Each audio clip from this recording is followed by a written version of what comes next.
ha ka murugoon wixii la soo dhaafay hana ka welwelin waxa soo socda iyo mustaqbalka labada markaad hesho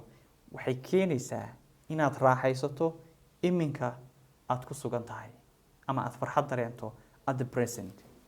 labada hadii la helo waa adduunyan ku jirnaa caqabadaha challengeska dhibaatooyinka waxa ku soo maray xanuuna aad bay u fara badan yihiin laakiin markaad ogaato wixii dhacay way dhaceen dib intaad u noqoto ma soo sixi kartid aad iska ilowdo aadan ka murugoonin isla markaana mustaqbalka aadan ka welwelin waxa soo socda waa markaas marka aad gudahaaga ka dareemayso raaxo iyo farxad way mustaqbalka laguma laha ha qorshaynin ha shaqaynin ha ka fikirin inta ma laguma laha waa muhiim laakiin waxa laga ha ka welwelin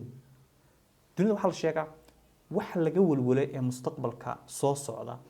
boqolkiiba 85 ilaa 90 boqolkiiba inaysan dhicin waxaasi oo sidii aad rabtay aysan u dhicin ama wixii aad ka baqaysa ay dhacaan